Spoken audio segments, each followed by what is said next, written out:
Hello and welcome students, मैं अजय कुमावत स्वागत करता हूं आप सभी का let's learn with Ajay sir के ई लर्निंग प्लेटफॉर्म पर। तो चलिए दोस्तों, शुरुआत करते हैं एक बेहतरीन से सेशन की। जैसा कि आप सभी को पता है कि फर्स्ट ग्रेड टीचर्स की जो वैकेंसी है उसका नोटिफिकेशन कुछ दिनों पहले गवर्नमेंट ने जारी किया था। ये स्टूडेंट्स के लिए दिवाली का तोहफा था, लेकिन तोहफे में जैसे सोन पपड़ी दे दी गई हो वैसा कुछ प्रतीत होता है, क्योंकि इतनी सारी पोस्ट थी लेकिन दी है एक बहुत छोटा सा जो है वो प्रोसेस दिखाया है कि चलिए 2200 जो है वो कुछ पदों पर जो है वो भर्ती होने वाली है। इन्हीं 2200 और कुछ पदों में जो है वो इंग्लिश के 325 पद हैं और उसी को लेकर हम जो है वो आज इस पूरे सेशन को डेडिकेट करेंगे। यहां बात हम शुरू करते हैं फॉर्म फिलिंग से। सबसे पहले आप सभी को जानकारी होगी कि फॉर्म फिलिंग डेट जो है वो चालू हो चुकी है, यानी आप फॉर्म अप्लाई कर सकते हैं। तो सबसे पहले दौड़ भाग के जाएं, बिना किसी मुहूर्त का वेट किए हुए फॉर्म अप्लाई करें। फॉर्म अप्लाई करने के बाद में दूसरा जो एस्पेक्ट स्टार्ट होता है वो है तैयारी करना, क्योंकि सिर्फ फॉर्म अप्लाई करने से सिलेक्शन नहीं होता है। सिर्फ ये सोचने से कि मैं जो है वो लेक्चरर बन जाऊंगा, मैं व्याख्याता लग जाऊंगा, तो उससे सिलेक्शन नहीं होता है। सिलेक्शन के लिए जी तोड़ मेहनत करनी होती है और मुझे पूरा विश्वास है कि आप लोग जो है वो बेहतर नहीं बेहतरीन तरीके से जो है वो तैयारी करने वाले हैं। तो शुरुआत करते हैं आज के सेशन की। किसी भी एग्जामिनेशन को टारगेट करते हुए अगर आप प्रिपरेशन कर रहे हैं तो उसके पीछे कुछ लॉजिकल चीजें आपको पता होनी चाहिए। जैसे सबसे पहली बात, हमें फॉर्म फिलअप करने के लिए जिस प्रकार से हम एलिजिबिलिटी देखते हैं, चाहे एज क्राइटेरिया हो, एजुकेशनल क्वालिफिकेशन हो या फिर किसी दूसरे प्रकार की एलिजिबिलिटी हो, ठीक वैसे ही जो है वो एग्जाम देने के लिए हमारे पास में सबसे पहले जो है वो हमारे ध्यान में आता है कि सर इस एग्जाम का सिलेबस क्या है। इस एग्जाम के बारे में जो है वो इसको लेकर सिलेबस डिस्कशन करना बहुत जरूरी है। सिलेबस के साथ साथ में ही प्रीवियस ईयर क्वेश्चंस का ट्रेंड देखना बहुत जरूरी है। इसका बहुत बड़ा जो है वो लॉजिकल रीजन है कि अगर आप ट्रेंड के अकॉर्डिंग तैयारी करते हैं, देखिए रिसर्च करके तैयारी करना वो अपने आप में एक बेहतरीन बात है। एक कहते हैं ना इंग्लिश में दो टर्म होती है, एक हार्ड वर्क और एक स्मार्ट वर्क। तो एक तरीके से हम हार्ड वर्क कर रहे हैं, हम पढ़े जा रहे हैं, हमने पूरा ग्रामेटिकल पोर्शन पढ़ लिया, पूरा लिटरेचर पढ़ लिया, हमने नाउन प्रोनाउन इस लेवल पर पढ़ लिए, लेकिन एग्जाम में क्या आया? सर एग्जाम में तो सिंपल सा नाउन का एक क्वेश्चन भी नहीं आया। तो कहीं ना कहीं हमारा वो टाइम कंजप्शन जो है वो हम ही पे बाद में भारी पड़ता है। लिटरेचर का पार्ट पढ़े जा रहे हैं, कहां कहां से उठा के लिटरेचर पढ़ लिया है, बाद में पता चला कि जो अभी तक पढ़ा है वो तो सिलेबस में है ही नहीं। तो सबसे पहले दो चीजें, एक सिलेबस और दूसरा आपका जो है वो प्रीवियस ईयर क्वेश्चंस का ट्रेंड जानना बहुत जरूरी है। इस पूरे वीडियो में हम बात करेंगे, आपका सिलेबस डिस्कशन करेंगे इंग्लिश का, और साथ में ही जो है वो एक स्ट्रेटेजी के बारे में बात करेंगे कि अगले 6 से 8 महीनों में कैसे तैयारी की जाए और आप कैसे सिलेक्शन के प्रति जो है वो अपने आप को समर्पित कर सकते हैं। मैं आपको एक जानकारी और दे दूं, बहुत पूर्ण विश्वास के साथ मैं कह रहा हूं कि इसमें जो है वो पोस्ट बढ़ाई जाएगी और डेफिनेटली इंग्लिश में भी पोस्ट जो है वो बढ़ने वाली है। यूजुअली इंग्लिश में जो है वो टॉप 3 यानी 3rd नंबर पे जो है वो पोस्ट ऑलरेडी दी गई है, लेकिन इनमें पूरी संभावनाएं हैं और आगे भी आपको बहुत जल्दी फर्स्ट ग्रेड की भर्ती जो है वो देखने को मिलने वाली है। नए बजट में इसकी घोषणा जरूर होगी। लेकिन अभी जो हमें सामने टारगेट दिख रहा है कि सर अगली भर्ती, अगला बजट, वो सब तो फ्यूचर है। अभी हमारे सामने एक टारगेट है कि जो भर्ती ऑलरेडी हमें मिल चुकी है, क्या उसकी बेहतरीन तैयारी नहीं की जा सकती है? तो जी हां, बिल्कुल उसकी बेहतर और बेहतरीन तरीके से तैयारी की जा सकती है। तो सिलेबस डिस्कशन और प्रीवियस ईयर क्वेश्चंस का ट्रेंड, और प्रीवियस ईयर क्वेश्चंस का ट्रेंड देखने पर आपको पता चलेगा कि क्या से क्या हो गया, है ना, क्या से क्या हो गया देखते देखते। तो वो वाली जो भाव है वो आपको यहां जरूर मिलने वाला है। रैंक यानी सिलेक्शन के लिए रैंक लाना बहुत जरूरी है, टॉप जो है वो स्टूडेंट्स में आना बहुत जरूरी है, और उसके लिए आपको आर या पार जो है वो करना ही होगा। मेहनत इतनी करनी है कि हमें पेपर का लेवल जो है वो बेसिक लगे, है ना। जिस दिन पेपर दे के निकले ना, आरपीएससी पेपर ले, तो वहां बैठते ही या जो है वो अपने सेंटर से बाहर निकलते ही दोस्तों से डिस्कस कर रहे हो कि यार इतना बेसिक पेपर, इतना जो है वो सिंपल पेपर कौन देता है ना, आरपीएससी का लेवल गिर चुका है, कुछ इस तरीके की बात। और ये बिल्कुल करते हैं, मैंने बहुत सारे स्टूडेंट्स को देखा है, लेकिन ये वो हैं जिनकी मेहनत, जिन्होंने टिप्स पे जो है वो चीजों को तैयार करके रखा हुआ है। तो आइए अब जो है वो सेशन को आगे लेकर चलते हैं। बड़ा आराम आराम से चीजों को समझते चलेंगे, आराम आराम से चीजों को समझने का प्रयास करेंगे। सबसे पहले अगर आप बात करते हैं कि सर सिलेबस को लेकर जो है वो, यहां बात कर रहा हूं मैं पेपर सेकंड को लेकर, क्योंकि अपना सब्जेक्ट इंग्लिश है और इंग्लिश को लेकर ही यहां जो है वो मूल तौर पे चर्चा होने वाली है। फर्स्ट पेपर जो जीके का है, जिसमें इंग्लिश का छोटा सा पार्ट है, 4 से 5 क्वेश्चन आपको देखने को मिलते हैं, वो भी ग्रामेटिकल पोर्शन है, उसके बारे में भी मैं आपको जानकारी दे दूंगा। चलिए, तो आप अगर सिलेबस को देखेंगे तो जो सेकंड पेपर का सिलेबस है उसे 3 पार्ट में बांटा गया है। 3 पार्ट कौन से सर? एक सीनियर सेकेंडरी लेवल है, यानी 12वीं तक का आपका जो है वो 12th बेसिस है आपका। अच्छा, एक जो है वो आपका ग्रेजुएशन लेवल है, यानी यूजी का लेवल है, और एक आपका पीजी यानी पोस्ट ग्रेजुएशन का लेवल है। ये 3 पार्ट जो है वो दिए हुए हैं कि अगर आपको लेक्चरर बनना है तो पहले आपको 12वीं तक का लेवल भी पता होना चाहिए, फिर साहब आपको तो जो है वो यूजी का लेवल भी पता होना चाहिए और पोस्ट ग्रेजुएशन का लेवल भी पता होना चाहिए। तो इन्हीं तीनों जो है वो पार्ट में इस सिलेबस को डिवाइड किया गया है। चलिए, और इसके बारे में छोटी मोटी जानकारी जो मेरे सारे साथियों को ऑलरेडी है कि सर टोटल पेपर कितने नंबर का आएगा? सर सेकंड पेपर जो है वो 300 मार्क्स का होगा। अच्छा जी, टाइम कितना मिलेगा? 3 घंटे का जो है वो टाइम मिलेगा। क्वेश्चन जो है वो कितने होंगे? 150 क्वेश्चंस होंगे और एमसीक्यू बेस्ड होंगे, यानी ऑप्शन आएगा। कोई भी थ्योरी जो है वो हमें यहां नहीं लिखनी होती है। वहीं पर क्या नेगेटिव मार्किंग होगी, क्या तुक्का लगाना जो है वो मुझे व्याख्याता का पद दिला सकता है? तो ये हमारे लिए जो है वो बड़ी ही विशेष बात होगी कि तुक्केबाजी जैसी कोई चीज नहीं करनी है। अगर आप एक क्वेश्चन गलत करते हैं तो आपको खामियाजा भुगतना पड़ेगा 1/3, यानी हर 3 क्वेश्चन गलत करने पर आपका जो है वो एक क्वेश्चन बाय डिफॉल्ट गलत मान लिया जाएगा, क्योंकि नेगेटिव मार्किंग जो है वो आपका कितनी दी गई है? आपको every wrong question will be 1/3 of the marks, है ना। 1/3 जो है वो नेगेटिव मार्किंग दी गई है। तो ये छोटी छोटी बातें। अच्छा, ये जानना भी बहुत जरूरी है क्वेश्चंस कितने आएंगे, है ना, क्योंकि जितना क्वेश्चन उस हिसाब से फॉर्मेटिंग होती है। आप प्रीवियस ईयर क्वेश्चंस देखना, है ना, हर एक जो है वो टॉपिक में से कितने कितने क्वेश्चंस आए हैं, कौन सा टॉपिक ऐसा है जो आपको तैयार करना ही करना है, लिटरेचर का ऐसा कौन सा पार्ट है जिसमें से आपको बहुत अच्छे क्वेश्चंस देखने को मिलते हैं, है ना, आपका जो है वो यूजी लेवल में है, पीजी लेवल में है, ये सारी बातें आपको देखने को मिलने वाली है। तो 300 मार्क्स, 3 घंटे का टाइम, 150 क्वेश्चन, यानी एक क्वेश्चन 2 नंबर का, और 1/3 माइनस मार्किंग, यानी 3 क्वेश्चन गलत होती है, एक क्वेश्चन बाय डिफॉल्ट गलत है। चलिए, अब इसको जो है वो अलग अलग पार्ट में बांट दिया गया है। यूजुअली ये जो पार्ट है वो आपको देखने को मिलता है ना। इसमें से अपन बात करेंगे 3 पार्ट की, क्योंकि 4th आपका साइकोलॉजी वाला पार्ट है। नॉलेज ऑफ सब्जेक्ट जो है वो आपका सीनियर सेकेंडरी लेवल की अगर बात करें तो उसे 110 मार्क्स दिए गए हैं, 110 मार्क्स, 110। वहीं पर अगर आप ग्रेजुएशन लेवल की बात करें तो उसको भी 110 मार्क्स दिए गए हैं। तो कितने हो गए आपके जो है वो 220 हो गए। 20 मार्क्स आपको दिए हुए हैं किसके?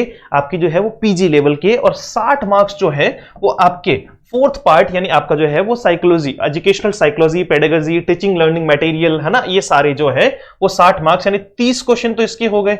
आपका जो है वो 10 क्वेश्चन इसके हो गए, आपका 55 क्वेश्चन इसके हो गए, और 55 क्वेश्चन इसके हो गए। इस प्रकार से 150 क्वेश्चन है, 150 क्वेश्चन है, और ये आपका जो है वो टोटल 300 मार्क्स है। Is it? ये एक फॉर्मेट था जिसके ऊपर चर्चा की जानी चाहिए थी, और लगभग एग्जामिनेशन में ऐसा ही चला आ रहा था, लेकिन पिछली बार जो है वो कुछ नया किया गया। देखिए, ग्रेड जैसे एग्जामिनेशन में हम अगर ये कहते हैं कि सर 2-4 नंबर का कोई फर्क नहीं पड़ता है, तो ये कहना हमारे लिए बड़ा ही जो है वो शर्म का विषय होगा, क्योंकि यहां तो पॉइंट टू पॉइंट जो है वो फर्क पड़ता है। आधे नंबर से जो है वो नौकरी लगते लगते रह जाते हैं। आधा छोड़ो, आप पॉइंट से भी, अगर पॉइंट 1 से भी रह रहे हो तो भी बहुत बड़ी बात है। तो कहीं ना कहीं आपको यह समझना होगा कि अगर इनके वेटेज में थोड़ा बहुत भी चेंज आया तो उसका क्या प्रभाव आप पर देखने को मिल सकता है। जैसे बहुत सारे लोग क्या करते हैं कि वो आपका सीनियर सेकेंडरी लेवल को तैयार कर रहे थे, है ना, उनका जो है वो टारगेट यही था कि वो 12th बेसिस को तैयार कर लेंगे, ग्रामेटिकल पोर्शन तैयार कर लेंगे, साथ में यूजी लेवल को तैयार कर लेंगे, लेकिन पीजी में आते आते फिर वो जो है उस पार्ट को छोड़ दिया करते थे। कारण क्योंकि उनको लगता कि साहब 20 मार्क्स का ही तो खेल है, 10 ही तो क्वेश्चन आएंगे। लेकिन इसी को लेकर जो है वो हम एक प्रीवियस ईयर क्वेश्चंस के आधार पे जो है वो ट्रेंड देखेंगे, ना, पूरा का पूरा एनालिसिस करेंगे, हर एक टॉपिक में से कितने क्वेश्चन आए हैं, वो टॉपिक क्या है, उस टॉपिक का रिलेशन बाकी किन टॉपिक से है और कैसे उसको समझा जा सकता है। Everything will be there. चलिए, अब देखिए, सबसे पहले सीनियर सेकेंडरी लेवल की बात करते हैं, यानी ग्रामेटिकल पोर्शन की बात करते हैं। अगर आप ग्रामेटिकल पोर्शन की बात करो, ये 12th लेवल है आपका, सीनियर सेकेंडरी लेवल की मैं बात कर रहा हूं, तो इसमें जो टॉपिक आपको दिए हुए हैं वो कौन कौन से हैं? वो आपका है आर्टिकल एंड डिटरमिनर्स, ठीक है। आर्टिकल, डिटरमिनर्स, ये दोनों ही एडजेक्टिवल पार्ट हैं, जो आपका इन्हीं का एक पार्ट आगे और आता है डिग्री, ठीक है। आर्टिकल है, डिटरमिनर्स हैं। अगर इनकी बात करें, देखिए पेपर यहां कौन कौन से हैं, 2012, 14, 16, 18, 18, 22 और 22। ठीक है, ये सारे पेपर जो है वो दिए हुए हैं, यानी तकरीबन जो है वो पिछले 3, 3, 6 और एक 7 पेपर का ट्रेंड हम देख रहे हैं। यानी 2012 से लेकर 2022 तक का जो है वो ट्रेंड हम देख रहे हैं। और उसमें क्या दिखाई पड़ रहा है कि सर आर्टिकल और डिटरमिनर से रिलेटेड इस पेपर में जो है वो 7, 8, 6, 5, 10, 5 और 5, यानी अप्रोक्सीमेट ऑन एंड एवरेज जो है, ऑन एंड एवरेज की बात कर रहा हूं, 6 से 7 क्वेश्चन आपको देखने को मिलेंगे ही मिलेंगे। एवरेज की बात है। अब हो सकता है एक आधा क्वेश्चन इनमें से बढ़ जाए या एक आधा कम हो जाए। जैसे बीच में जो है वो 10 क्वेश्चन आर्टिकल एंड डिटरमिनर्स के पूछ लिए थे, और अभी जो है वो 2022 वाली एग्जामिनेशन में सिर्फ 5 क्वेश्चन पूछे गए थे। तो ऑन एंड एवरेज 5 से 6 क्वेश्चन, 150 में से अगर 6 से 7 क्वेश्चन किसी टॉपिक में से पूछे जा रहे हैं ना भाई, तो उसको उंगलियों पे ले लो। उसको कहां ले लेना है, उंगलियों पे ले लेना है, उसको टिप्स पे ले लेना है। रीजन, क्योंकि बहुत बड़ा पार्ट होता है। 10 क्वेश्चन 150 में से पूछ ले गए, आप सोच के देखो, 150 में से 10 क्वेश्चन जो है वो अगर पूछ ले गए तो कहीं ना कहीं एक बहुत बड़ा पार्ट जो है वो एक पर्टिकुलर टॉपिक में से आया है। आर्टिकल और डिटरमिनर्स की बात की जाए तो बहुत ही सिंपल सा टॉपिक है। हाँ, स्टूडेंट कहते हैं कि सर आर्टिकल में तो उतनी दिक्कत नहीं होती है, लेकिन कहीं ना कहीं डिटरमिनर्स में, चाहे वो आपका लिटिल हो, चाहे वो आपका फ्यू हो, आपका मैनी हो, अ ग्रेट मैनी हो, अ गुड मैनी हो, बहुत सारे ऐसे जो है वो डिटरमिनर्स हैं जिनमें वो कंफ्यूज रहते हैं। कंफ्यूजन की एक सबसे बड़ी वजह क्या है कि वो हर एक चीज के पीछे रूल्स रटते हैं कि साहब ये इसका रूल है कि ये यहां यहां आएगा। लॉजिकल, देखिए एक होता है आपका ट्रेडिशनल, एक होता है आपका फंक्शनल। आजकल जो ग्रामेटिकल पोर्शन के क्वेश्चंस जो पूछे जा रहे हैं, जो ट्रेंडिंग क्वेश्चंस हैं, वो फंक्शनल है पिछले काफी सालों से, वो ट्रेडिशनल नहीं है। आप जो है वो 10 रूल रटकर उनको तैयार नहीं कर सकते हो, क्योंकि वो क्वेश्चन में जो है वो सिर्फ क्या चेंज करेगा, एक यूनिट चेंज करेगा, यानी उस वर्ड को चेंज करेगा और वो पूरे क्वेश्चन का भाव ही बदल देगा, जिसे अपन पार्ट्स ऑफ स्पीच कहते हैं। तो इस बात को थोड़ा समझते हुए चलना है, फंक्शनल वे में हमें चीजों को समझते हुए चलना है। ये बहुत प्यारा टॉपिक है। फिर बात आती है टेंस की, और सब टेंस जितने भी स्टूडेंट्स हैं, जाहिर सी बात है सब जानते हैं, बचपन से इस टॉपिक को पढ़ते आए हैं। बड़े ही मतलब इलॉजिकल भाव से जो है वो लोग इसको पढ़ते हैं। पता नहीं इसमें क्या क्या तो वो याद करते हैं, कैसे कैसे वो याद करते हैं, जबकि इसकी इतनी गिनी चुनी चीजें हैं।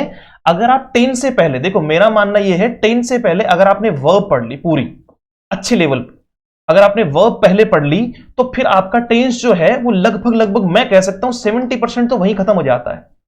70% सिर्फ बचता क्या है, एडवर्ब आपको पता होनी चाहिए, और आपका जो है वो सीक्वेंस ऑफ टेंस में आपका टेंस एनालिसिसमेंट, यानी 2 टेंस एक साथ में आ रहे हो या ऐसा कुछ अगर स्ट्रक्चर बन रहा हो तो उसका पता होना चाहिए।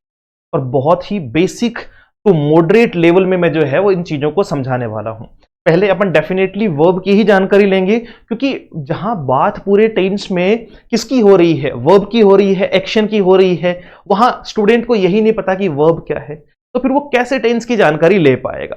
तो कहीं ना कहीं ये लॉजिकली जुड़े हुए जो है वो पॉइंट्स हैं। और वर्ब मैंने क्यों लिखा है, why it is most important. देखो जैसे आपका हर्ट है ना, बिना हर्ट के जो है वो कुछ नहीं कर सकता। बिना हर्ट अगर पंप किएगा तो बॉडी जो है वो काम करना ही बंद कर देगी, है ना, मृत घोषित कर दी जाएंगे हम लोग। तो ठीक वैसे ही जो है वो without verb we can't make a single sentence without a verb, और we can say that it is impossible to make a sentence. बिना वर्ब के तो सेंटेंस बनता ही नहीं है। फिर ये वर्ब और कहां कहां काम आएगी उसके बारे में चर्चा करते हैं। तो सबसे पहले तो टेंस से रिलेटेड 8, 5, 7, 8, 5, 5, 5, यानी वही एवरेज 6 से 7 क्वेश्चन आपको टेंस से देखने को मिल रहे हैं, यानी लगभग 15 क्वेश्चन इन दोनों के। ठीक है, तो ये टॉपिक तो तैयार करना बनता है भैया, एक भी क्वेश्चन गलत नहीं होना चाहिए। और खास तौर से ग्रामेटिकल पोर्शन में आपको 100% स्कोर करने की जरूरत है। उसका कारण बताता हूं, क्योंकि बहुत सारे मैक्सिमम स्टूडेंट्स जिनका सिलेक्शन होता है उनको कहीं ना कहीं मैंने देखा है कि उनका ग्रामेटिकल तो पूरा ही सही है, और फिर अगर लिटरेचर में एक आधा क्वेश्चन इधर उधर हो भी जाता है तो वो कहीं ना कहीं कंपनसेशन मिल जाता है उसका।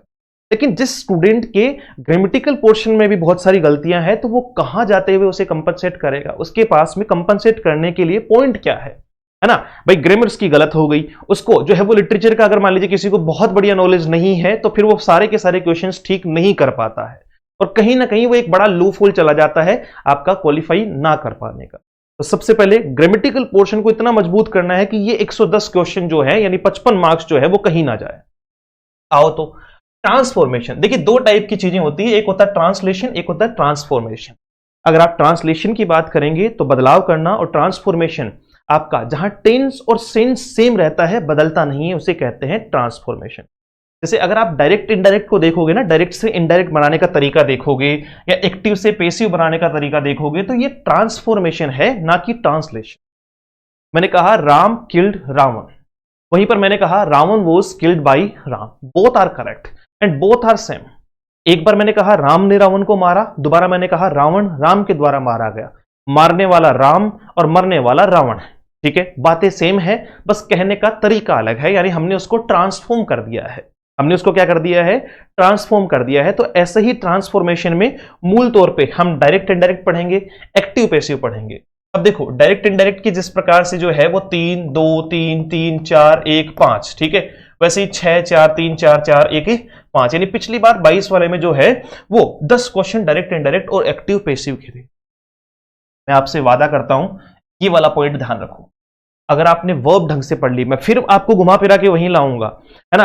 जैसे मैथ्स में जो है वो बहुत सारे टीचर्स को आपने देखा होगा, बहुत सारे स्टूडेंट्स को देखा होगा कि वो जो स्टूडेंट है वो टाइम एंड वर्क को भी रेशियो एंड प्रोपोर्शन से कर रहा है, रेशियो से कर रहा है वो, उसको भी, है ना। उसको दो ही चीजें जो है वो बेहतर आती है, वो परसेंटेज पता है उसको और रेशियो पता है, वो पूरी मैथ सोल्व कर सकता है उन दोनों के बेसिस पे, चाहे वो टॉपिक कोई सा भी हो, सीआई हो, एसआई हो, चक्रवर्ती ब्याज हो, साधारण ब्याज हो, कुछ भी हो, उन सबको वो परसेंटेज और रेशियो में कन्वर्ट करके जो है उस क्वेश्चन का बड़ा आसानी से जवाब दे सकता है। तो ठीक वैसे ही बहुत सारे टॉपिक ऐसे हैं, जैसे आपका टेंस हुआ, आपका क्वेश्चन टैग हुआ, कंडीशनल सेंटेंस हुआ, आपका जो है वो एक्टिव पैसिव हुआ, डायरेक्ट इनडायरेक्ट हुआ, आपका जो है वो ये सारे के सारे जो टॉपिक्स हैं, पॉइंट्स हैं, वो कंप्लीटली डिपेंडेंट है किस पे? वर्ब पे। तो ये जो दो टॉपिक हैं जहां से आपको लगभग ऑन एंड एवरेज, इसमें जो है वो 3 से 4 क्वेश्चन का एवरेज है और इसमें जो है वो 4 से 5 क्वेश्चन का एवरेज है। तो ऑन एंड एवरेज अगर दोनों से मिला के 6 से 7 क्वेश्चन वही पूछे जा रहे हैं, तो इन 7 क्वेश्चन को विद इन जो है वो 3 से 4 मिनट में सही करवाने की जिम्मेदारी मेरी। सिर्फ आपको क्या पता होनी चाहिए? वर्ब पता होनी चाहिए, आपने सिर्फ वर्ब पढ़नी। बहुत सिंपल लॉजिक है।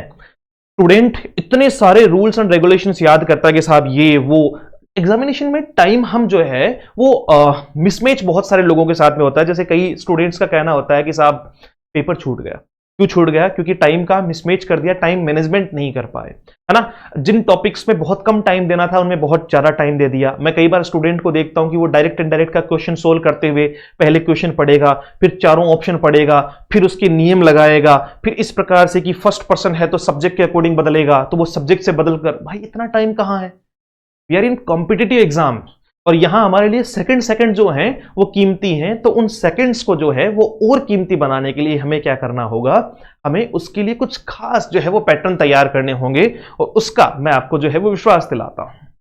उसके बाद में अफर्मेटिव हो गया, नेगेटिव हो गया या इंटरोगेटिव, यानी कुछ ऐसे सेंटेंस जैसे अफर्मेटिव का नेगेटिव बनवा लिया, नेगेटिव का अफर्मेटिव बनवा लिया, इंटरोगेटिव बनवा लिया। डिग्री में एक्सचेंज करना, हालांकि सिलेबस में तो नहीं दे रखा है, लेकिन फिर भी जानकारी होनी चाहिए कि कंपैरेटिव की सुपरलेटिव डिग्री हो गई, आपका सुपरलेटिव की जो है वो आपकी पॉजिटिव डिग्री हो गई। तो ये जो इंटरचेंज है वो सब के सब क्या है? ट्रांसफॉर्मेशन है। सबके सब क्या है? ट्रांसफॉर्मेशन है। और इन ट्रांसफॉर्मेशन से रिलेटेड जो है वो अगर आप देखोगे, ये ट्रांसफॉर्मेशन के ही हैं सारे पॉइंट 3 4 और 5।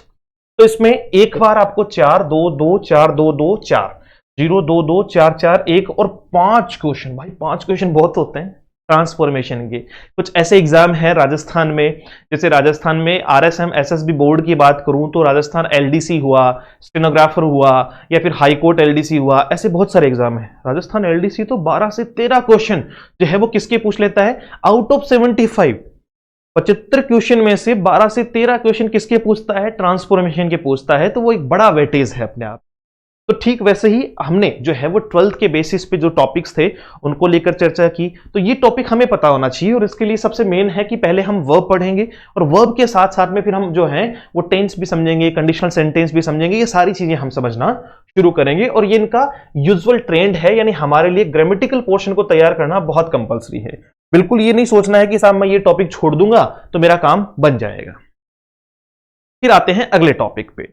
जैसे ऑक्सिलरी वर्ब्स की अगर बात करें, मॉडल की बात करें, है ना, आपका हेल्पिंग वर्ब हो गया, आपका जो है वो मेन वर्ब हो गया, आपका हेल्पिंग वर्ब सॉरी, ये सारी जो चीजें हैं उनको लेकर आपका जो है वो मॉडल्स को लेकर, इनको लेकर भी काफी अच्छे क्वेश्चंस पूछे गए हैं। कुछ एग्जाम में तो जो है वो आपका 9 क्वेश्चन, आप सोचो 2014 वाले में 8 क्वेश्चन, 16 वाले में 0, 4, 5 और 4, यानी ऑन एन एवरेज वही आपका 5 से 6 का एवरेज है ना, एवरेज की बात कर, ठीक है। अब देखो प्रीपोजिशन भी बहुत अच्छा टॉपिक है। ऐसा लगभग किसी एग्जामिनेशन में नहीं होता है कि आर्टिकल या प्रीपोजिशन के क्वेश्चन ना पूछे जाए, है ना। हर एग्जाम में इनके रिलेटेड क्वेश्चन पूछे जाते हैं। और मैं हर बार कहता हूं कि जब भी किसी एग्जाम में लगभग 50 से ज्यादा क्वेश्चन अगर किसी एग्जाम में है, 50 या 50 से ज्यादा, ठीक है, 50 या 50 से ज्यादा अगर क्वेश्चन किसी एग्जाम में है, तो फिर उसका सीधा सा पैटर्न यह है कि उसमें ग्रामेटिकल पोर्शन में अगर क्वेश्चन पूछेगा तो सबसे ज्यादा क्वेश्चन पूछेगा टेंस से, डायरेक्ट इनडायरेक्ट से, एक्टिव पैसिव से, आर्टिकल से, प्रीपोजिशन से, कंजक्शन से, है ना। इनसे क्वेश्चन जो है वो सबसे ज्यादा पूछे जाते हैं। फिर बात आती है प्रीपोजिशन की, तो 6 है, 8 है, 6 है, 4, 5, 5 और 5, यानी ऑन एन एवरेज वही आपका जो है वो 5 से 6 का एवरेज। तो आपको ये टॉपिक भी प्रीपोजिशन बहुत अच्छा और बहुत ही सुलझा हुआ टॉपिक है। कुछ पॉइंट्स ऐसे हैं जहां स्टूडेंट्स कंफ्यूज होते हैं, तो उनको आप सीधे बेसिस पे तैयार कर लो। एक होती है फिक्स प्रीपोजिशन, है ना, एक होती है फिक्स प्रीपोजिशन, जैसे सर लाफ के साथ में एम आएगा, एट आएगा, एम के साथ में एट आएगा। तो ये जो पैटर्न है इनको लेकर थोड़े कुछ अच्छी तैयारियां हम जो है वो शुरू से ही इसको बनाकर रखें। फिर नंबर आता है फ्रेजल वर्ब का, और फ्रेजल वर्ब की जब बात होती है तो फ्रेजल वर्ब की संख्या भी 6, 2, 4, 3, 2 और 3, यानी ऑन एन एवरेज 4 से 5 आपका, या कह सकते हैं 3 से 4 आपको फ्रेजल वर्ब पूछते हैं, है ना। जैसे आपका लुक इनटू हो गया, लुक आफ्टर हो गया, ब्रेक इनटू हो गया, ब्रेकआउट हो गया, ब्रेक इन हो गया, है ना। तो ये सारे के सारे जो हैं वो फ्रेजल वर्ब के सेंस में पूछे जाते हैं, तो ये तैयार करना बहुत जरूरी है। इडियोमेटिक एक्सप्रेशन, देखो इडियोमेटिक एक्सप्रेशन की जब भी बात आती है, मुझे बड़ा मतलब आसान शब्दों में ये मैं कह सकता हूं कि यहां से एक थॉट प्रोसेस बहुत अच्छी होती है स्टूडेंट की। और अगर आपको वोकैबुलरी में कोई पूछे कि सिनोनिम में, एंटोनियम में, वन वर्ड में, इनमें से सबसे आसानी से याद होने वाला टॉपिक कौन सा है, तो वो इडियोमेटिक एक्सप्रेशन है। मुहावरे जिनको अपन कहते हैं, मुहावरे या प्रोवर्ब्स होती है जिनको अपन लोकोक्ति कहते हैं, तो कहीं ना कहीं ये टॉपिक बहुत आसानी से तैयार हो जाता है, स्टूडेंट को बहुत इजीली याद भी हो जाता है। तो इडियोमेटिक एक्सप्रेशन हम लोग पढ़ेंगे। और एज एन वेटेज की अगर बात करें तो कुछ एग्जाम में तो बहुत ज्यादा पूछे गए थे, 6, 2, 1, 3, 2, 3 और 2, यानी लगभग वही आपका 3 से 4 का एवरेज जो है वो आपको देखने को मिल सकता है, 3, 2 मतलब इस लेवल पर। रीडिंग कॉम्प्रिहेंशन, रीडिंग कॉम्प्रिहेंशन कहा जाता है एक पेसेज को, और पेसेज के बेसिस पे जो है वो 5 क्वेश्चन आपको पूछे जाते हैं, जो यूजुअली सब में 5-5 का ही ट्रेंड है। 5 क्वेश्चन एक पेसेज आएगा। रीडिंग कॉम्प्रिहेंशन इसको क्यों कहा जाता है, देखिए कॉम्प्रिहेंस का अर्थ होता है समझना, अंडरस्टैंडिंग क्या होता है आपका, अंडरस्टैंडिंग। और अंडरस्टैंडिंग के लिए आपको जो है वो एक पैसेज दिया जाता है, अनसीन पैसेज, जो आपने पहले नहीं देखा, है ना। वो किसी भी जो है वो पॉइंट पे बेस हो सकता है, किसी भी जो है वो थीम पे बेस हो सकता है, हो सकता है वो फैक्चुअल हो सकता है वो डिस्कर्सिव हो सकता है वो जो है वो किसी अलग मोड का हो। तो ये जो है वो आपको क्या मिलते हैं, एक पैसेज मिलता है, उससे रिलेटेड 5 क्वेश्चंस मिलते हैं, और इन 5 क्वेश्चंस के जवाब आपको बेसिस ऑन पैसेज देने होते हैं। तो ये 5 क्वेश्चन आपके ऑन एन एवरेज आपको देखने को मिल जाएंगे, ठीक है। इसका तो डायरेक्ट एवरेज 5 ही होगा। प्रेसी राइटिंग, देखो प्रेसी जैसा कि 12वीं में, क्योंकि सीनियर सेकेंडरी की बात कर रहे हैं, तो 12वीं में आपने एक पॉइंट पढ़ा होगा पहले कि अगर आप बात करें तो पहले तो क्या पैसेज ही आते थे, फिर 12वीं में जैसे मतलब पैटर्न चेंज हुआ तो उन्होंने प्रेसी का एक टॉपिक जो है वो जोड़ दिया कि समराइजेशन करना, आपको क्या करना है, संक्षिप्तीकरण करना है। और प्रेसी लिखने का जो है वो कुछ लोगों का तरीका क्या था कि एक पैसेज दिया हुआ है, समराइजेशन करना है, तो उन्होंने उसको क्या किया, ऊपर की 3 लाइन उठाई, बीच में से कोई बढ़िया 2-3 लाइन उठाई, लास्ट की 2-3 लाइन उठाई और समराइजेशन कर दिया, और एग्जामिनर उसमें से 5 में से नंबर देता था 1। तो वो प्रेसी नहीं है। अच्छा, सबसे पहले तो आपके मन में क्वेश्चन आएगा कि क्या सर प्रेसी राइटिंग हमें दी जाएगी, क्या हमें एक पैसेज देके उसका जो है वो समराइजेशन करवाया जाएगा हमसे, तो ना जी ना, ऐसा नहीं। फिर क्या होगा, उससे रिलेटेड जो क्वेश्चंस हैं वो एमसीक्यू, अपन ऑलरेडी कह चुके हैं कि ये सारे क्वेश्चन कौन से हैं, मल्टीपल चॉइस क्वेश्चंस है, उन पे बेस्ड है। तो आपको ऐसा नहीं दिया जाएगा, आपको जो है वो एमसीक्यू बेस्ड ही क्वेश्चन दिया जाएगा, जो मैं आपको डायरेक्टली करवा दूंगा। इन टॉपिक्स में से तो कुछ है ही नहीं जो मतलब कुल मिला के मैक्स टू मैक्स प्रेसी की तो शायद संभवतः 15-20 से ज्यादा क्वेश्चन नहीं बन पाते हैं। लेटर राइटिंग के भी यही 15-20, 30-40 क्वेश्चन जो है वो बनेंगे। रिपोर्ट राइटिंग के भी यही 10-15 क्वेश्चन बनने वाले हैं। तो लगभग 100 क्वेश्चन के अंदर इन तीनों टॉपिक्स को जो है वो हम कंसाइज कर सकते हैं बहुत बढ़िया तरीके से। एक भी क्वेश्चन बाहर से भी नहीं जाएगा, क्योंकि जितने बन सकते हैं वो वही बनेंगे। लेटर राइटिंग, आपसे लेटर राइटिंग करवाई नहीं जाएगी। लेटर राइटिंग से रिलेटेड एमसीक्यू जो है वो पूछा जाता है। जैसे कोई डेट दे दी, डेट लिखने का फॉर्मेट दे दिया, आपको पूछ लिया ऊपर जो है वो what is the theme of informal letter, नीचे आपको जो है वो पूछ लिया। तो इनफॉर्मल है, फॉर्मल है, बिजनेस है, ईमेल है, ऐसे बहुत सारे है ना लेटर्स आपको जो है वो दिखाई पड़ेंगे। तो वो लेटर राइटिंग के बारे में भी हम आपसे चर्चा करेंगे, अपन चर्चा करेंगे। रिपोर्ट राइटिंग, रिपोर्ट तैयार करना। रिपोर्ट इवेंट्स पे तैयार की जाती है, यानी जो घटनाएं हो चुकी है उन पे क्या करना, आपका जो है वो रिपोर्ट तैयार करना। तो वो चीजें आपको जो है वो देखने को मिल जाएगी। इनके रिलेटेड जैसे प्रेषी की बात करें तो पहले तो क्वेश्चन नहीं आया इसमें, जैसे एक जगह 5 है, बहुत अच्छी बात है 5 क्वेश्चन। अब देखो स्टूडेंट क्या करता है, क्या प्रेषी पढ़ूंगा मैं, उसकी एक सोच होती है कि सर ये फालतू का सा टॉपिक है, मैं नहीं पढ़ रहा, प्रेषी मैंने तो छोड़ दी। अब जिसने 2018 में प्रेषी छोड़ी या 2022 में छोड़ी, उसको पूछो एक बार जाके कि भाई तूने प्रेषी नहीं पढ़ी थी ना, वो कहेगा ना। फिर क्या रहा कि यार बस अटक गया था। अगर वो 5 नंबर बढ़ा लेता है ना, तो वो मतलब 5 नंबर बहुत होते हैं। 5 क्वेश्चन है, 5 क्या है आपके क्वेश्चन है, तो सीधे सीधे नंबर तो 10 बढ़ रहे हैं। बताओ, और पॉइंट एक छोटा सा दिया हुआ है प्रेषी राइटिंग, मैं खुद कह रहा हूं 15-20 से ज्यादा क्वेश्चन ही नहीं है इसमें बनने वाले। तो फिर बनाने कहां से, कोई ऊपर से थोड़ी आ जाएंगे क्वेश्चंस, क्योंकि उसी से रिलेटेड फॉर्मेट से क्वेश्चन बनेंगे। उसकी थीमेटिक है, अप्रोच है, उन सब के बारे में बात करनी। लेटर राइटिंग में भी यही है, 5 क्वेश्चन इसमें से पूछ लिए है, और रिपोर्ट राइटिंग में से भी 15 क्वेश्चन इसमें से पूछ लिए थे। बताओ, अब ये 15 क्वेश्चन जो पूछे गए थे ना, इनमें से वेटेज कम कर दिया और इनमें वेटेज बढ़ा दिया। तो कहीं ना कहीं मान लो किसी ऐसे स्टूडेंट ने जिसने ये सोचा हो कि साहब ये तो मैंने पढ़े हुए नहीं है 12वीं में, एक सोच के साथ में चलो कि 12वीं में भी ज्यादा नहीं पढ़े, कौन पढ़ेगा सर ये रिपोर्ट राइटिंग वगैरह, क्या क्वेश्चन आएगा इसमें से, कोई एक आधा क्वेश्चन आएगा छोड़ देंगे। अब उसका सोचो क्या हाल हुआ होगा। सीधे सीधे जो है वो 15 क्वेश्चन में बेचारा आके अटक गया कि 15 क्वेश्चन यानी 30 मार्क्स, और 30 मार्क्स से तो जो है वो सिलेक्शन घर पे देने आ जाए गवर्नमेंट, अगर इतने मार्क्स ज्यादा आ जाए तो। समझ पा रहे हो? तो ये लूपहोल नहीं छोड़ना है। हर टॉपिक इंपॉर्टेंट है, हर टॉपिक, चाहे देखो मेरा मानना यह है चाहे आप एक टॉपिक ज्यादा पढ़ लो, लेकिन जो सिलेबस में दिया हुआ है उससे कम तो बिल्कुल नहीं पढ़ना, उतना तो पढ़ना ही पढ़ना है। एक आधा टॉपिक ज्यादा, अगर कोई कोर रिलेटेड टॉपिक है, जैसे मैं कह रहा हूं कि आपको ऑक्सिलरीज, वही है वर्ब का टॉपिक ऑक्सिलरीज में ही है, तो वो टॉपिक आपको पढ़ना ही है पहले। चलो, तो ये ऑन एंड एवरेज जैसा कि हमने बात की थी कि 55 क्वेश्चन यानी 110 मार्क्स का है। 55, 55, 56, 55, 55, 50 और 55, ये लगभग यही जो है वो एक एवरेज रहेगा। इसमें आपको 5 क्वेश्चन कम पूछे गए थे आपके ग्रामेटिकल यानी सेकेंडरी वाले पार्ट। चलें आगे। अब देखो सेकंड हम बात करते हैं आपका जो है वो सेकंड पार्ट, यूजी लेवल जिसको अपन कहते हैं, यानी आपका जो है वो ग्रेजुएशन लेवल का जो पार्ट है, जिसमें से आपको वही 55 क्वेश्चन के आसपास का जो है मटेरियल दिया गया था और आपका 110 मार्क्स। 55 क्वेश्चन 110 जो है वो क्या थे आपके मार्क्स थे। तो इनको लेकर जो है वो थोड़ी चर्चा करते हैं।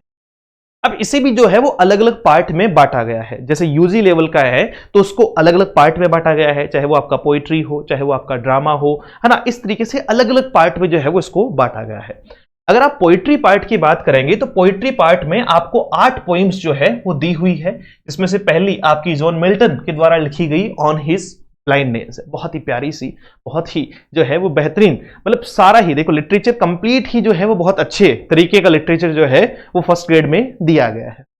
तो अगर इनकी बात करें 8 जो है वो राइटर्स की बात करें तो एक आपके मिल्टन है, दूसरे आपके जो हैं वो ऑन हिज ब्लाइंडनेस। कितने क्वेश्चन है सर ऑन एंड एवरेज? इनमें से देखो 2 3 3 2 3 2 1, लगभग 2 से 3 क्वेश्चन, 2 से 3 क्वेश्चन। वही आपका जर्नडॉन गो एंड केच अ फॉलिंग स्टार, 2 2 3 3 3 2 1, यानी सेम टू सेम लगभग वही 2 से 3।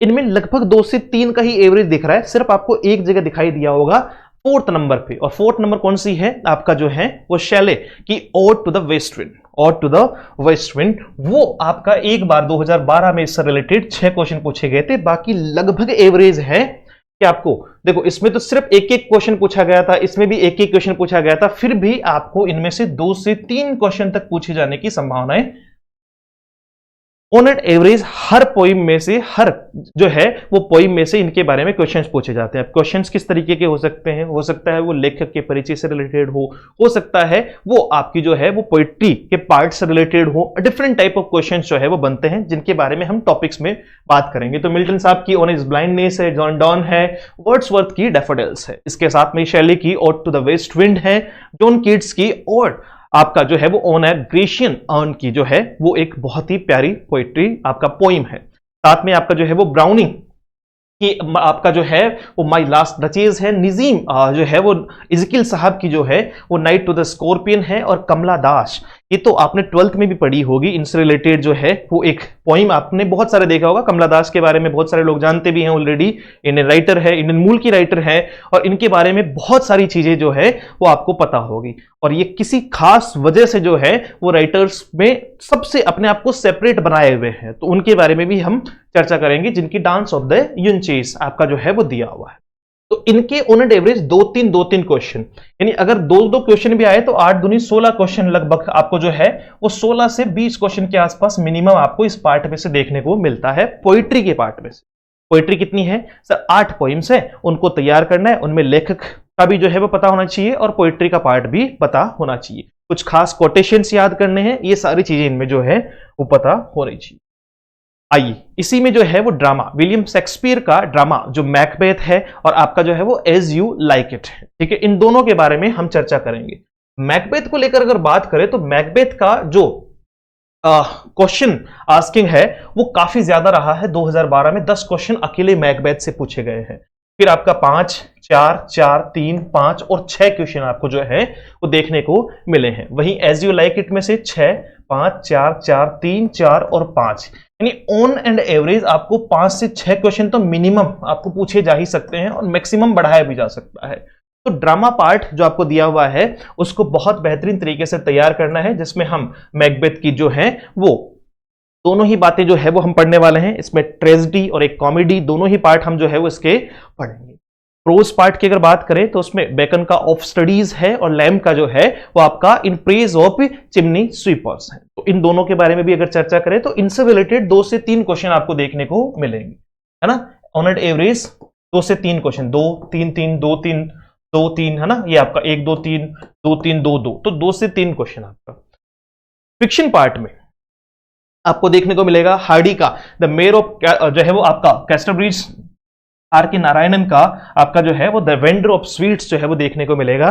और इनसे रिलेटेड भी क्वेश्चन का एवरेज अच्छा है, यानी 4 से 5 क्वेश्चन इनमें देखने को मिल सकते हैं, जैसे 3 5 3 3 2 4 5 2 5, है ना।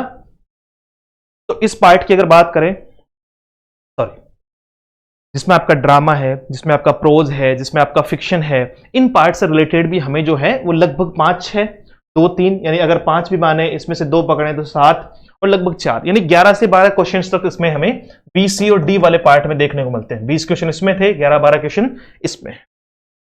चलिए अब इसका जो पार्ट है वो कौन सा है? एक लिटरेरी फॉर्म्स की अगर बात करें, है ना, जो सीधे बेसिस पे आपको तैयार करनी है। ओड है, एलिजी है, बैलेड है, सोनेट है ना, इनके क्या फॉर्मेशंस हैं, क्या इनके स्ट्रक्चर्स हैं, उन सब के बारे में कि सोनेट क्या है, वो 14 लाइन्स की पोइम है, कपलेट क्या है ना, ये सारी चीजें जो है वो हमें धीरे धीरे तैयार करनी।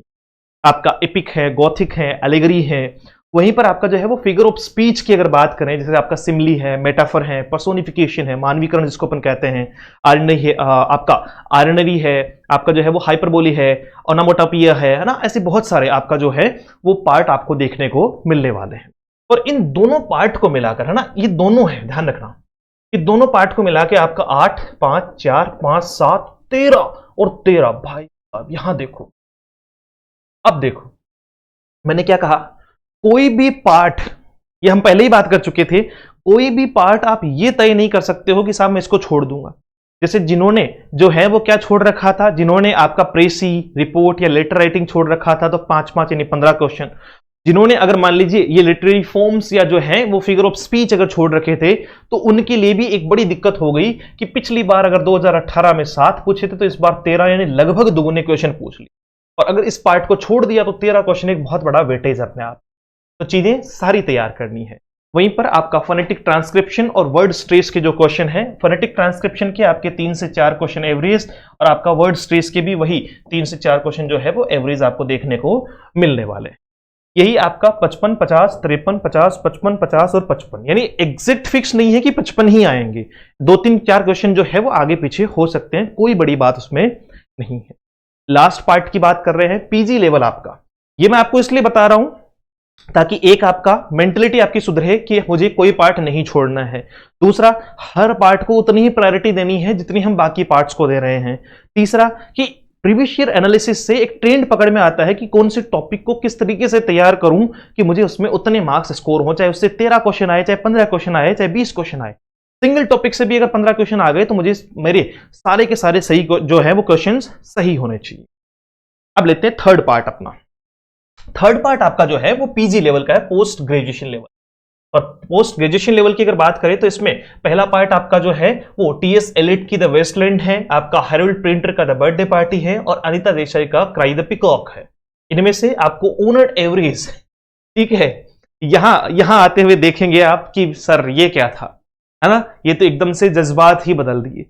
वो स्टूडेंट्स जो पीजी लेवल को बिल्कुल आसान या बिल्कुल जो है वो ना के बराबर, क्योंकि अपन ने तो शुरुआत में सिलेबस में ही देख लिया था कि पीजी का पार्ट जो है वो 20 नंबर का यानी 10 क्वेश्चन आने वाले हैं। तो यहां तो एवरेज ठीक ठीक ही चल रहा था। जैसे 2012 में 6 ही क्वेश्चन आए, 2014 में जो है वो आपके 7 आए, 2016 में भी आपके जो है वो 7 आए, फिर आपके 9 आए 2018 में, और यहां पर भी 2018 में भी कितने आए आपके 9 आए, सॉरी आपके जो है वो 6 आए। इसके बाद में 2022 में एक नया खेल जो है वो खेला गया और कई लोगों का सिलेक्शन जो है वो इस तरीके से जा रहा था और वो इस तरीके से चला गया। कारण क्योंकि उन्होंने बाकी सब तो वो कह रहे थे साहब टिप्स पे तैयार हैं, आपका ग्रेजुएशन लेवल भी तैयार है, सेकेंडरी लेवल भी तैयार है, पीजी वाला तो इतने ही तो सब 10 क्वेश्चन आएंगे, 2-3 तो हम ठीक कर लेंगे और बाकी का देख लेंगे, कोई दिक्कत नहीं। यहां आते हुए उनके सारे अरमानों पर जो है वो पानी फेर दिया। 10, 10 और 5 यानी 25 क्वेश्चन, जहां 10 क्वेश्चन मैक्स टू मैक्स पूछने चाहिए थे वहां 25 क्वेश्चन जो है वो एग्जामिनर ने पूछ ली। समझ पा रहे हो? 10 क्वेश्चन आपको वेस्टलैंड से पूछ लिए, 10 क्वेश्चन आपको बर्थडे पार्टी से पूछ लिए और 5 क्वेश्चन आपको क्राई द पिकॉक से पूछ लिए। अब भाई साहब 25 क्वेश्चन और आपका कहां 10 और कहां 25, पूरे के पूरे जज्बात ही बदल दिए। इसलिए बिल्कुल ये ट्रस्ट नहीं करना है कि किस पार्ट में से कम आएगा और किस पार्ट में से ज्यादा आएगा। आप तो पार्ट स्ट्रोंग करो, ग्रामेटिकल हर पोर्शन को तैयार करो, आपका जो लिटरेचर का जितना पार्ट दिया हुआ उसके हर एक पोर्शन को तैयार करो। इट डजंट मैटर कि वहां से 2 क्वेश्चन आए या 3 आए। मेरा ध्यान इतना होना चाहिए कि ऑनेस्ट ब्लाइंडनेस से अगर क्वेश्चन आएगा तो भले ही चाहे 1 क्वेश्चन आए या भले ही जो है वो 20 क्वेश्चन आए, मेरे सारे क्वेश्चन उसमें से सही होंगे, क्योंकि मुझे वो A to Z उसका चाहे लेखक परिचय हो, लेखक के बारे में कुछ हो, चाहे पोइट्री के बारे में कुछ हो, चाहे उसका जो है वो लिटरेरी टर्म्स उसमें से कुछ पूछी जाए, कुछ भी पूछा जाए, आपको वहां से एक भी क्वेश्चन गलत नहीं होना चाहिए। That level of preparation we should have, है ना। टाइम हमारे पास में बहुत सारा बचा हुआ है। इसके अलावा आपका जो है वो वेराइटीज ऑफ लैंग्वेज की अगर बात करें तो केरोल है, आपका पिजिन है, कोड स्विचिंग है और कोड मिक्सिंग है। इनसे रिलेटेड 1 से 2 क्वेश्चन आपका, है ना, मैक्स टू मैक्स अभी तक तो 2 ही क्वेश्चन देखने को मिले हैं, बाकी इनसे रिलेटेड बहुत ज्यादा क्वेश्चंस नहीं दिए जाते हैं। तो ये सारी चीजें आपको देखने को मिली है। हमने 2 चीजें यहां पर साथ में डिस्कस कर ली। एक सिलेबस क्या है, सिलेबस में हमें क्या क्या पढ़ना है। यूजी लेवल में पोएट्री पार्ट में हमें 8 पोइम पढ़नी है, उनके लेखकों का परिचय और उसके बाद में पोएट्री का पार्ट पढ़ना है। वहीं पर जो है वो सेकंड पार्ट हमारा ड्रामा है, वहां हमें मैकबेथ पढ़ना है और वहीं पर हमें एज यू लाइक इट पढ़ना है। वहीं पर आपका जो है वो तीसरे पार्ट की अगर बात करें आप जो है तो वो कौन सा हो जाएगा, आपका प्रोज पार्ट है, बेकन का ऑफ स्टडीज है और आपका जो है वो आपका लेम का in praise of chimney sweepers है। फिक्शन में आर के नारायण और आपका हार्डी के जो है वो मेयर ऑफ कास्टरब्रिज पढ़ना है। ठीक है, ये सारी चीजें पोम्स पढ़नी है, स्पीच पढ़ने, फिगर ऑफ स्पीच पढ़ने हैं, फोनेटिक पढ़ना है, ये सारी चीजें हमें जो है वो पढ़नी है और एक एक पॉइंट को लेकर चलना है। अब लगभग एग्जाम में अगर एग्जाम डेट की आप बात करें कि सर हमें मिनिमम टू मैक्सिमम कितना टाइम मिल जाएगा, अभी हम बात कर रहे हैं नवंबर की, नवंबर, दिसंबर, जनवरी, फरवरी, मार्च, अप्रैल, है ना, 6 से 8 महीने आपको जो है वो इजीली मिल जाएंगे। और अगर इतना टाइम मिल गया ना भाई तो एक एक पॉइंट को ऐसे टिप्स पे ला सकते हो। ग्रामेटिकल पोर्शन का सीधा सा हिसाब किताब होता है कि ग्रामर में देखो स्ट्रेटेजी एक ही है, सिलेक्शन के लिए एक स्ट्रेटेजी, बार बार एक ही बात में कहूंगा आपको, RRR, है ना। ट्रिपल आर का मतलब, अरे मूवी का प्रमोशन नहीं कर रहे हैं, रीड रिपीट और रिवाइज, सिंपल सी बात, रीड रिपीट एंड रिवाइज, है ना। आपको दो तीन चीजें कभी नहीं छोड़नी है, पहली प्रैक्टिस, दूसरा टेस्ट, है ना, और तीसरा रिवीजन। इन तीनों पे तो वर्क करना ही करना है, और हर चीज में खुद के भी कुछ कॉन्सेप्ट्स होते हैं। हर बार ये जरूरी नहीं कि हम सब कुछ वही तैयार करें, बिल्कुल उसी चीज को रट के बैठ जाएं जो टीचर ने बताया है। आप टीचर को भी फॉलो करें, साथ में खुद भी उस पर रिसर्च करें। गूगल एक बहुत अच्छा ऑप्शन है, बहुत सारी जो है वो अच्छी अच्छी बुक्स आपको जो है वो मिल जाएगी, तो वहां से आपको और बहुत सारी हेल्प भी मिल जाएगी। हालांकि जो भी टीचर्स पढ़ा रहे हैं वो अपनी तरफ से एक सफिशिएंट अमाउंट में आपको जो है वो कंटेंट प्रोवाइड करवाते हैं, लेकिन ये मेरा पर्सनल जो है वो बिलीफ है कि आपको खुद के बेसिस पे अगर आप और अच्छी तैयारी करना चाहते हो तो प्रैक्टिस है, टेस्ट है, इनको और बेहतर कर लेना। तो ये सारी बात की हमने फर्स्ट ग्रेड को लेकर, फर्स्ट ग्रेड का सिलेबस, प्रीवियस ईयर क्वेश्चंस का ट्रेंड। अब इनकी बात करते हैं कि सर आप हमारे लिए क्या योजना लेकर आए हैं। तो 6 तारीख यानी जो है वो कल से ऑलरेडी न्यू बैच जो है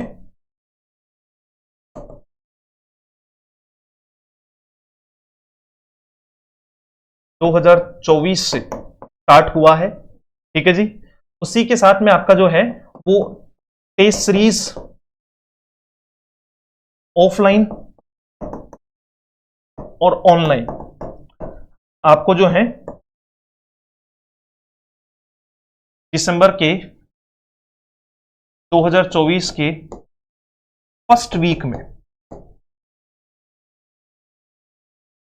ठीक है। ऑनलाइन तो आपका है ही ऐप पे, एप्लीकेशन पे, और ऑफलाइन जो है वो आपका ऑल राजस्थान, हमारे पास में हम सेंटर की लिस्ट डाल देंगे आपको, वहां आप ऑफलाइन जो है वो टेस्ट सीरीज ज्वाइन कर सकते हैं फर्स्ट ग्रेड की, है ना। मैं खुद उसको प्रिपेयर करूंगा, बहुत अच्छे लेवल पे उसकी जो है वो तैयारी की गई है, बिल्कुल आरपीसी से मिलता जुलता पैटर्न जो है वो हम लेकर चलने वाले हैं।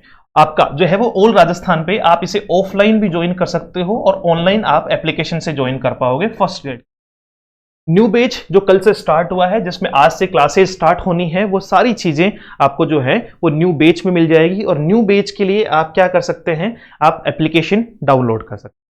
सबसे पहले आप प्ले स्टोर पे जाइए, let's learn with Ajay sir type कीजिए, और वहां से एप्लीकेशन कुछ इस प्रकार का दिखने वाले लोगों के साथ में आप जो है वो ज्वाइन कर लीजिए। वहीं आप हमारा टेलीग्राम और इंस्टाग्राम जो है वो ज्वाइन कर सकते हैं। थोड़ा सा हम अगर आगे लेकर चले तो आपको फर्स्ट ग्रेड के जो पेड बैचेज हैं वो भी देखने को मिलने वाले हैं। और फर्स्ट ग्रेड के पेड बैचेज में, अच्छा ये वाली लाइन अभी भी नहीं हटवाई है इन लोगों ने, कोई बात नहीं।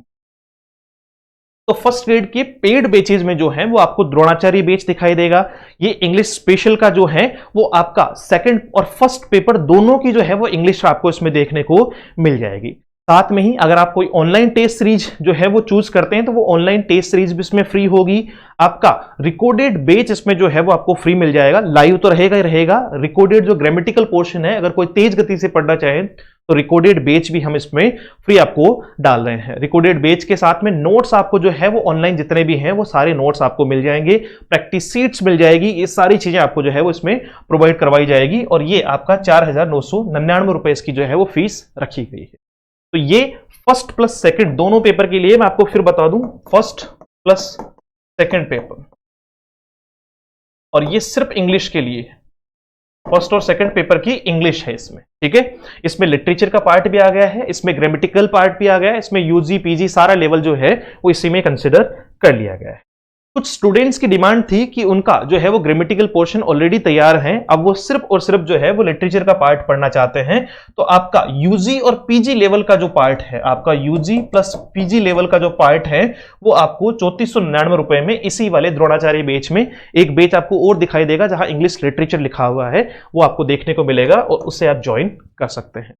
कुछ स्टूडेंट्स का कहना था कि सर फर्स्ट पार्ट के लिए या हम और भी कोई तैयारी करें भविष्य में तो उसके लिए सिर्फ ग्रामेटिकल पोर्शन, यानी आपका जो है वो 12th लेवल या जो आपका सेकेंडरी सीनियर सेकेंडरी लेवल है, आपका सीनियर सेकेंडरी जो लेवल है उसके बेसिस पे आपको सिर्फ इंग्लिश का, ये फर्स्ट पेपर है ध्यान रखिएगा, ये फर्स्ट पेपर की इंग्लिश है, इसमें कंफ्यूज मत होइएगा, वो आपको 1199 रुपए की जो है वो देखने को मिल जाएगी।